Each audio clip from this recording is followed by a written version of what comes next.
Tulsa, Oklahoma, June 1921.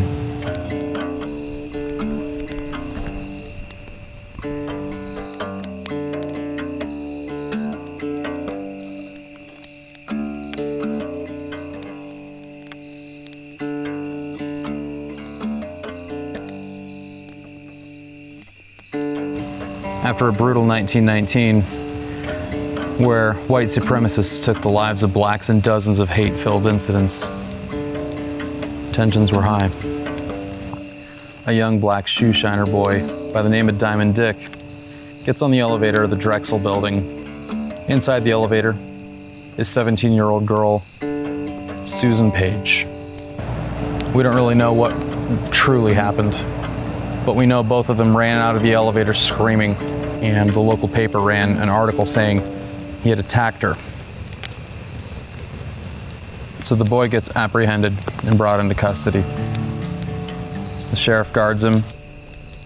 He tells the angry mob that's waiting outside that they're gonna have to come back another day because he's gonna keep them safe.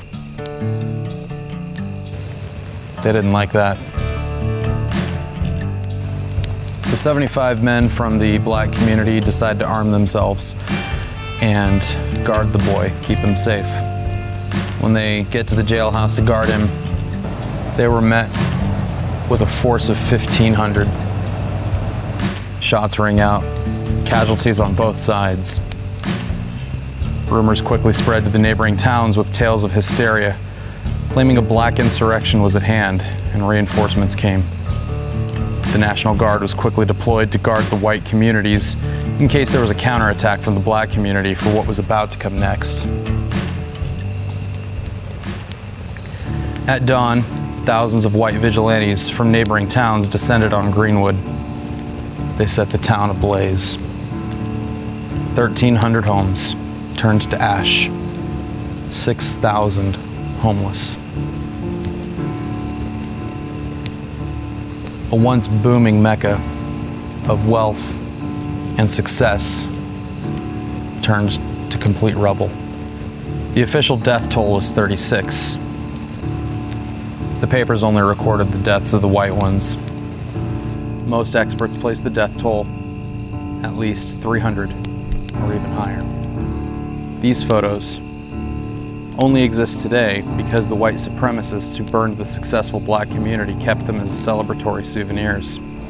But hey, a really nice man named Martin Luther King came along, united people enough, and got the civil rights passed. So that all ended it, right? Civil rights was passed, and therefore that was the end of racism.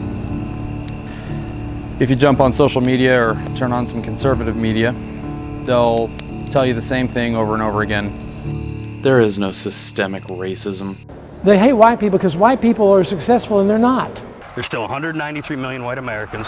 Yes, the vast majority of them are in their 60s and 70s, will be in the ground in the next 20 years, and therefore we have the possibility of becoming a minority in our own country. A possibility. It sounds to me of becoming a minority in our own country. Like you're afraid of being me. This is my country. This is also my country. You guys didn't win the culture war. It's really us who's under attack. Jews will not replace us! Jews will not replace us! Jews will not replace us!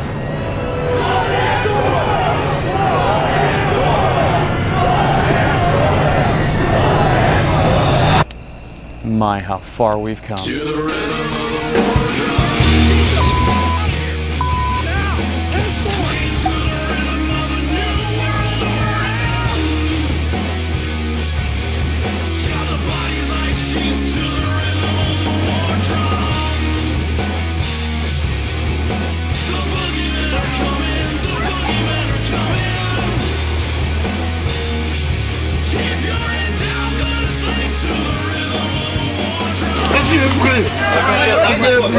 Get that son of a bitch off the field right now. Out. He's fired.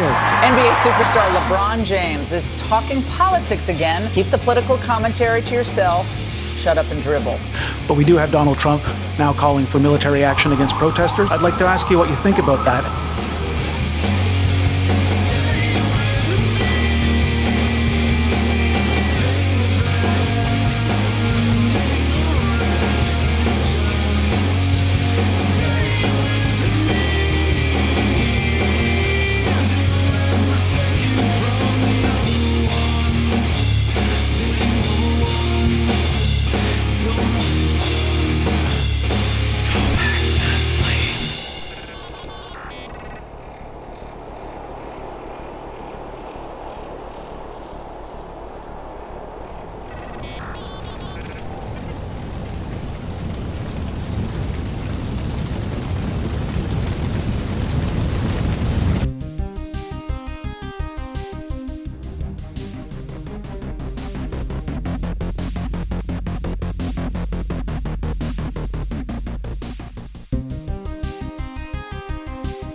Saying that it's an understatement that 2020 is a rough year would be an insult to understatements. I think you and I can both agree that it's been a rough year overall. From the coronavirus pandemic to the death of George Floyd to just general chaos in society. This is one for the record books. Now, as you could probably tell by the title of this video, this is going to be a very sensitive topic. People are pretty on edge. There's a lot of opinions going around, a lot of them toxic, a lot of them misinformed. Every pundit, every person with an opinion, every person on your Facebook wall has had some kind of opinion that they've expressed. Whether they have expressed the sentiment that Black Lives Matter or all lives matter, everybody's expressed something during this time. While I'd be normally happy to just give you the disembodied narrator voice that you're accustomed to on my channel and other channels like mine, this one calls for some special attention. So it's time to go outside. Welcome to NightDocs. Welcome to Houston.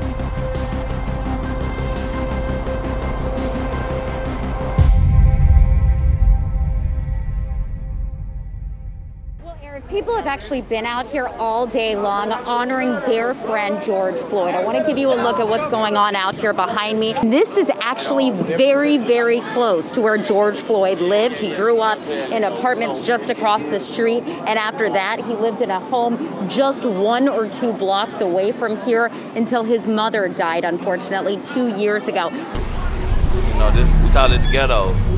You said this is the neighborhood that George Floyd grew up in? Yeah. Yeah, this is the neighborhood he grew up in. Well, it's like, what kind of people we got living here? Basically stuff, low income, you know, but you got mixture. African American, Hispanic, some white, you know. Got mixture. Low income apartments. It's like, what's life like here? It can be good, it can be bad.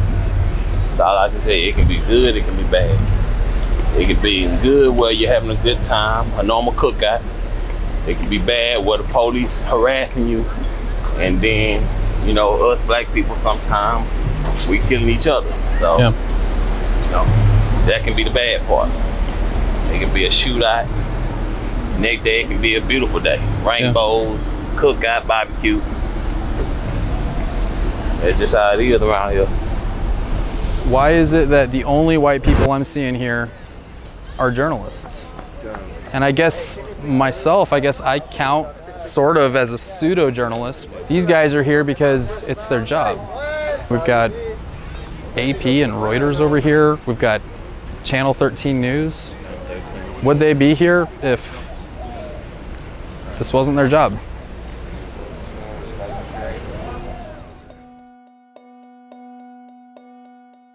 If there's one thing I know about myself, it's that I really have to get into the mind of someone who sees the world through a different lens than I do in order to truly appreciate where they're coming from. My friend Nibu, who works at a local radio station, suggested that I speak with his friend Gordon Annderson, who also works there, who would probably have quite a lot to say on this subject. But to truly appreciate the history of the place that we're going to right now, let me give you a little bit of backstory. The Emancipation Proclamation signed by President Abraham Lincoln in 1863 was not some magic wand that was waved in the air and just magically ended slavery. Slavery actually continued another full 2.5 years here in Texas. Until 1865, June 19th to be exact, Union soldiers actually arrived in Galveston Island, not too far from here, to read the Emancipation Proclamation to the 250,000 slaves that were still in captivity here in Texas. It wasn't until then that slavery was officially, finally ended in the United States. June 19th every year is actually celebrated as Juneteenth, a celebration of the anniversary of when slavery was finally officially abolished in the United States. And one of the first Juneteenth celebrations was right here in Emancipation Park, a historic landmark here in Houston, Texas. Because of segregationist laws in 1922, this was the only place they were allowed to assemble from 1922 all the way up until 1940 to celebrate the end of slavery. Juneteenth, as it's called, is celebrated and officially recognized in only 25 states across the United States as an official holiday. The cultural consciousness of America is rooted in white supremacy in Iraq. The men hold hands. I mean, it's pretty common that men hold hands around the world. Yeah, you know, it's very popular in the Middle East. Now, I've heard one commentator talk about what was going on in Iraq as far as the hand holding and how we have to go retrain those people to do things the proper way. That's always been the European style. Go to a new culture and civilize them. America's going to have to come to grips with the issue of slavery. Yeah. We have never come to grips with the pain, the suffering, really it's like we're in a rush to move on. One area that I've felt kind of at a loss about is what could be done about the perception that the police have a culture that disproportionately targets African American communities. Gordon proposed something that I found actually quite reasonable. I mean, I've been accosted by the police. You know, what black guy hasn't been accosted by the police? The police institutions should reflect directly the communities that they serve. In other words, you can't be driving, for me, you can't be driving from Spring and policing in Third Ward. The mayor of Birmingham, Alabama, young brother, I was so impressed with him. And he talked about their police force. He talked about how his police force reflects the demographics of his community. And the demographics of his community, of course, in Birmingham, well, I can't say of course, but is majority black. If you're from outside the community, how are you accountable to the community, you know?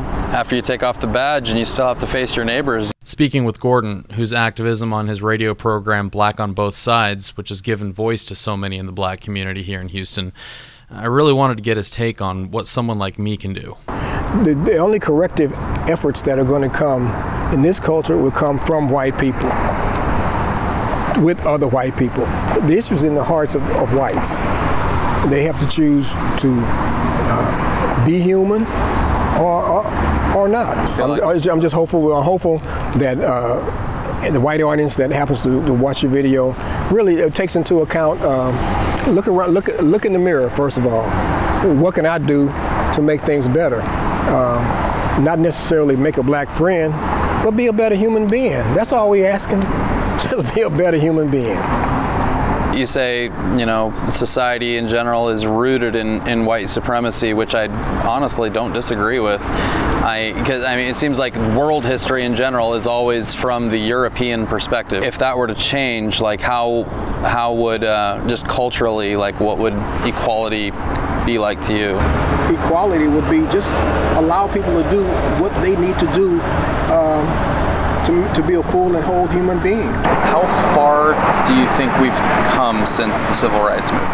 I think we've come really far in some ways, and in other ways we're still where we are because we're still within a culture that is dominated by an underlying racist tendencies. Right. What does this mural mean to you, man?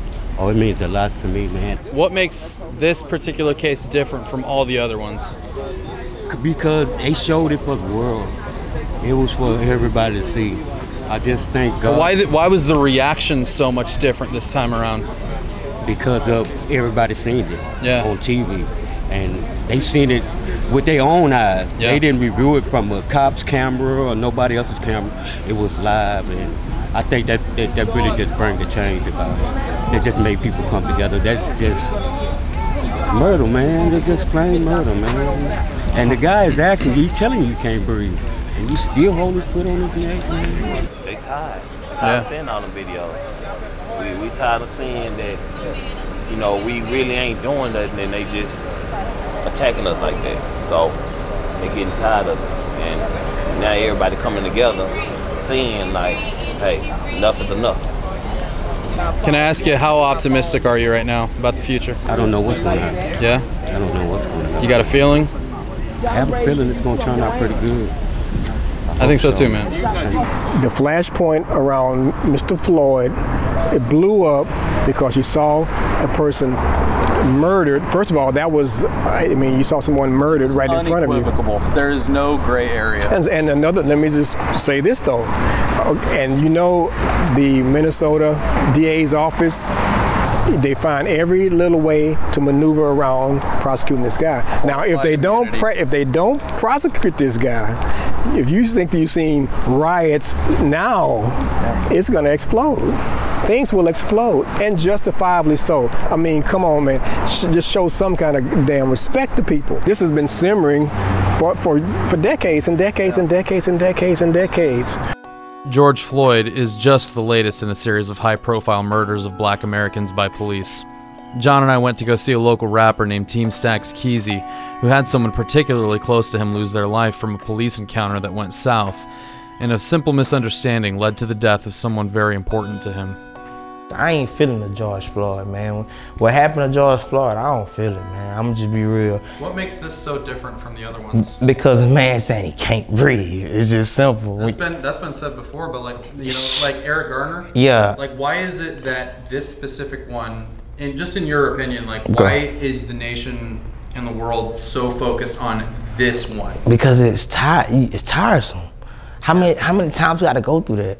Who want to keep seeing somebody get killed on TV and they can't, you know what I'm saying? Like, can you fend it for your life? What about this man's family watching that?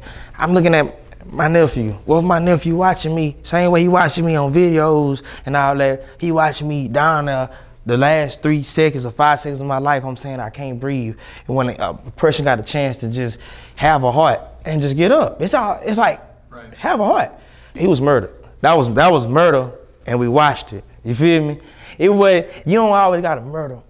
Oh, boo, boo, boo, boo. Right. We watched it. Yep. Be someone.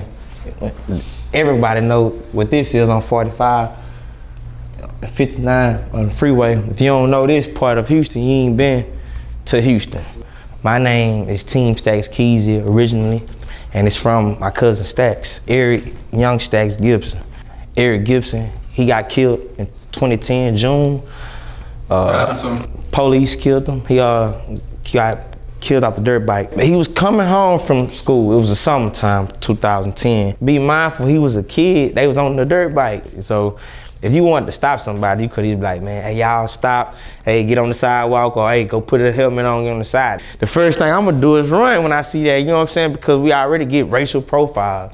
And it ain't even about that. It's just that was his whole thing. It's like, I ain't did nothing. So when it was time for him to stop, he stopped on Langley and Homestead. The lady bumped him to the middle of the intersection just because she couldn't catch him going up towards Langley. Actually hit him from the back and ran him to the middle intersection. The lady ended up killing herself. The police ended up killing herself. So was he even doing anything for them to even come after him? Oh, nah, he wasn't doing nothing. That's why she killed herself. So admittedly, this part of the story was something that I really felt like I needed to follow up on.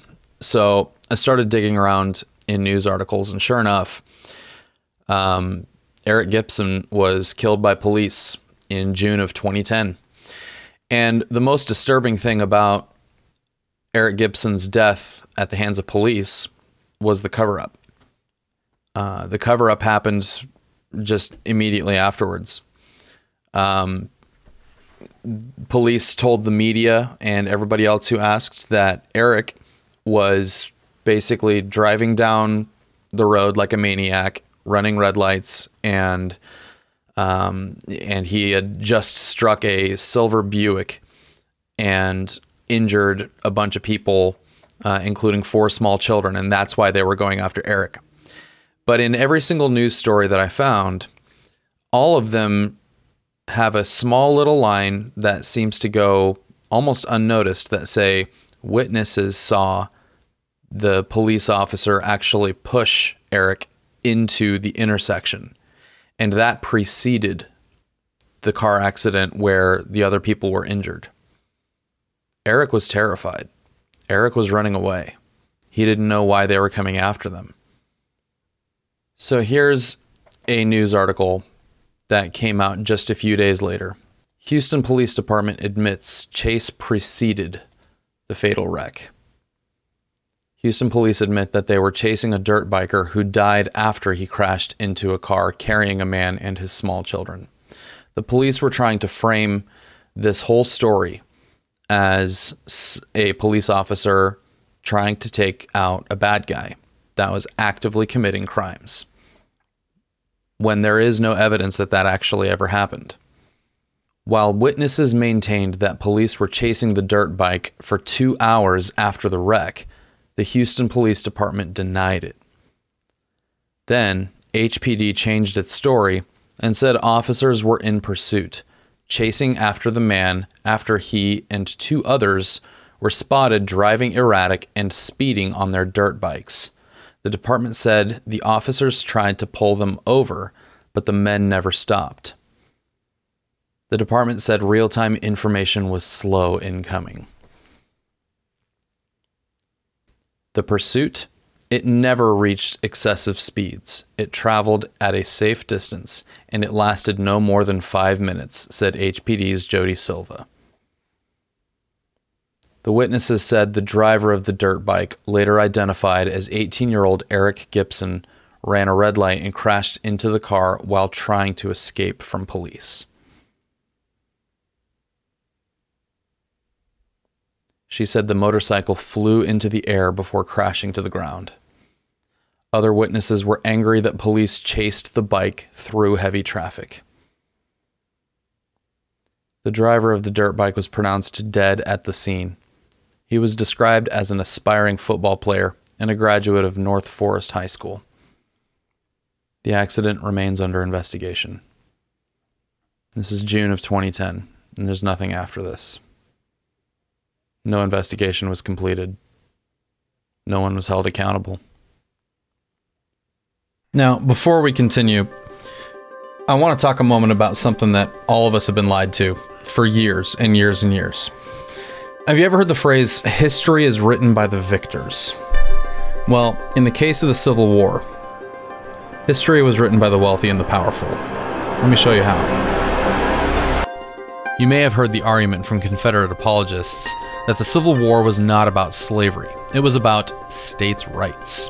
What about this idea, though, that these men were fighting to maintain that system of slavery? That wasn't all they were fighting for. They were fighting because our homes were invaded. The reason you've heard about this is because, among other things, of a group of Southern socialites called the United Daughters of the Confederacy. The UDC is a propaganda organization that has, and continues to this very day, revising history. The best example of this is from this video that Vox put out not too long ago. Listen to how this textbook describes slavery. The master often had a barbecue or a picnic for his slaves. Then they had a great frolic. Even while working in the cotton fields, they sang songs. The beat of the music and the richness of their voices made work seem light. Yikes, that's from History of Georgia, a textbook published in 1954 that was taught across junior high schools in Georgia for decades. Historians describe a particularly potent strategy that the southern states have used to rewrite history as the lost cause narrative. This is a topic that I could really make an entirely different video on, but to keep us on the topic at hand, one of the most key aspects of the lost cause narrative was to paint the Civil War as a heroic effort of southern states to defend against northern aggression, and that the southern states' decision to secede from the Union had nothing to do with slavery. The lost cause narrative was championed by many groups, but arguably the most effectively was the United Daughters of the Confederacy. Many of the Confederate monuments up today are because of the UDC efforts to place Confederate monuments in public spaces and influence the education system to revise the history of the Civil War. Going back to that Vox video, they found an intriguing pamphlet used to review textbooks that ended up in schools. Take a look at this pamphlet called A Measuring Rod for Textbooks. The pamphlet announced the formation of a textbook review committee featuring prominent Southerners like 5 former Confederate generals. This group was committed to spreading the truths of Confederate history, so they instructed school boards to reject any textbooks that did not accord full justice to the South. And they urged libraries to deface every book in their collection that didn't measure up by writing the words "unjust to the South" clearly on its cover. This pamphlet was shared widely with school boards throughout the South, and UDC-backed committees closely monitored history books to make sure Northern influence never reached classrooms. So with the argument of whether or not we should keep Confederate monuments, let's just remember their origin.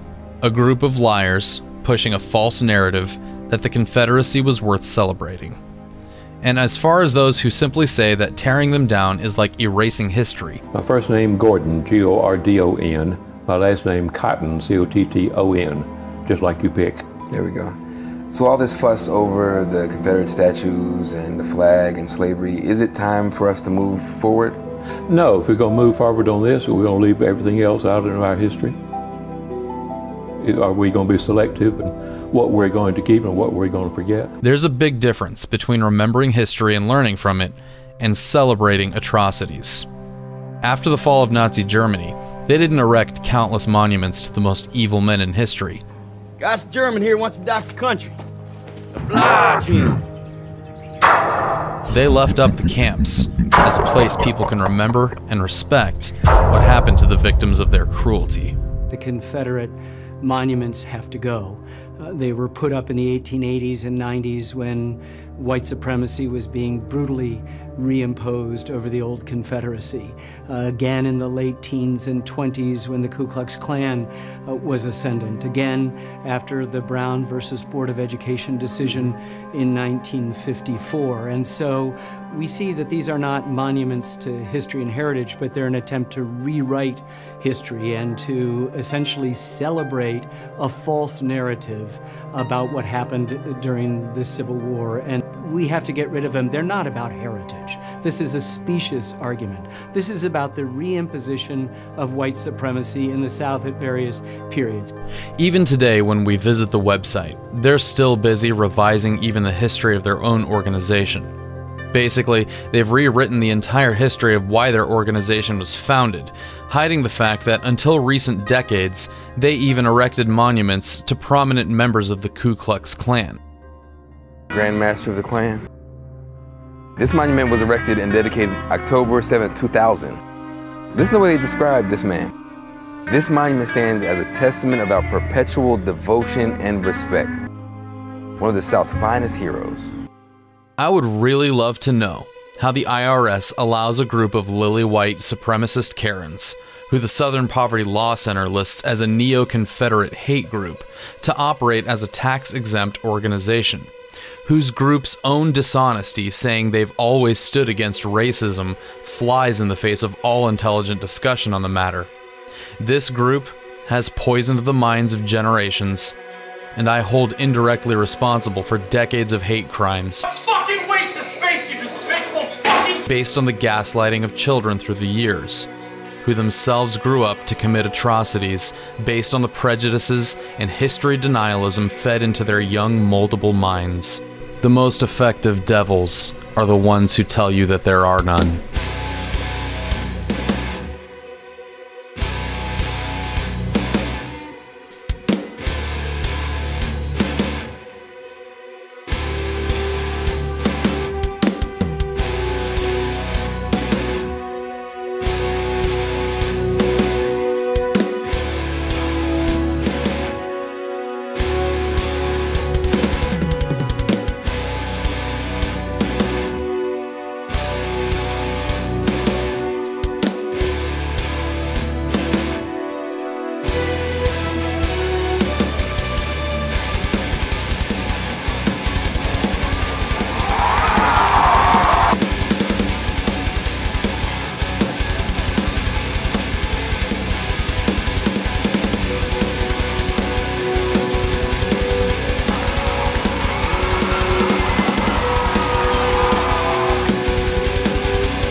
Deep breath.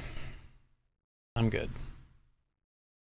Okay, so there's something about my family that I want you to understand too. My mom is really big into family history. She's always had a profound interest in tracing our roots and just learning the stories of where our family came from. And one family legend that we have is that we have a distant ancestor who owned slaves. One thing that Gordon told me was that America needs to come to grips with slavery. Arguably, the most well-known slave in American history was one who refused to adopt the anglicized name that he was given and decided to keep his traditional African name, Kunta Kinte. He was one of the earliest and most well-known blacks to fight against white supremacy. Although it isn't confirmed, my mom has found traces in our lineage, possibly leading to the Waller family who owned Kunta. So it was time to speak with her and have a talk about what that might mean. Hi there. Hey, Pumpkin, how are you? Doing good, doing good, doing good. Hi, Mommy. Hi, baby. Oh, I'm so glad to see you. It's Francis Herndon, Okay. and then it's the Bohannons. What is this? That's the stories that go with some of these people. Okay. John Waller was born in January 1673, died August 1754. He was born in Buckinghamshire, England. He was born in 1673, so if he's got any siblings, I would check for anything that's My mother and I spent a good amount of time poring through our family tree and found some interesting connections, specifically with some distant ancestors with the same last name as Kunta's owner. But we still haven't been able to confirm this family legend. And honestly, it's hard for me to decide if I really want to know. As I said, this could very well simply be a tradition that's made up. Either way, it was a good opportunity to get some insight on current events from the woman who instilled a strong sense of the importance of treating other people fairly and equally, regardless of ethnicity or background. So if we were direct descendants of people that did, in fact, own slaves, not just slaves, but the most well-known slave, like the one that really was the first one to fight the white supremacy that was in charge. I remember when you told us as kids about this and that it was a possibility, like I remember feeling like, wow, that's cool, we're connected to somebody famous, but I was young, I didn't really have the real context in my mind as I do as an adult. You always taught us, you know, we should forgive everybody, but like, is it our place to forgive our ancestors, you know? Because I mean, I don't think it is, because they didn't wrong us. We have to accept who we came from, and we do have ancestors who undoubtedly owned slaves. Whether any of them owned Kunta Kinte or not, the conditions of all slaves were horrible. Right. And if we're not descended from the family that owned Kunta Kinte, we are descended from people who did still things committed just as bad, yeah. And if our ancestors weren't involved in those specific incidents, there's a very high probability they were involved in similar atrocities. How do you feel about that? Like I have some responsibility to not make up for it, because, you know, I don't need to be forgiven for what my ancestors did any more than I can take credit for anything my ancestors did. But it certainly speaks to the fact that I was born white and I benefit from the privilege that comes from that. And maybe I have more of a responsibility than others to check myself and be aware of when I am acting under privilege. And you and I have talked about this. People talk about Black Lives Matter, and then there are always people who will say all lives matter, and absolutely all lives matter. But it's the Black lives that are being treated as if they don't matter. Right. They are the ones who are in danger, who suffer from the lack of the same privilege that I have. And we all have a moral responsibility to speak up against that. With this faith, we will be able to hew out of the mountain of despair a stone of hope. With this faith, we will be able to transform the jangling discords of our nation into a beautiful symphony of brotherhood. With this faith, we will be able to work together, to pray together, to struggle together, to go to jail together, to stand up for freedom together, knowing that we will be free one day. In 1933, the city of Humble, Texas was incorporated, and with it, the segregation laws. All of the blacks that lived south of here had to pick up and leave, including their own dead. And they had to relocate them to places like this, a place that's classically known as the Humble Negro Cemetery. It's difficult for me to even get those words out.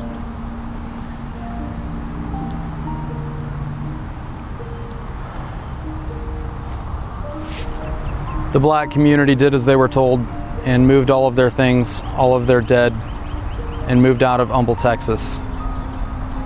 Many of the graves here are unmarked. Only a few have names on them.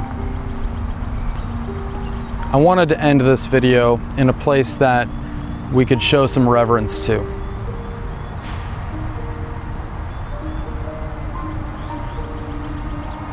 This is just one small example, one tiny little testament to the way that human beings have been treated in this nation. And while others will try to erase history or revise it, the truth still stands. History is a pendulum. It swings one way and then it swings another way. Anytime there are changes to society, the momentum keeps the pendulum swinging, and then there's always a backswing. Right now, we're on the backswing. But as the pendulum keeps swinging, things will eventually reach the center, and there will be balance.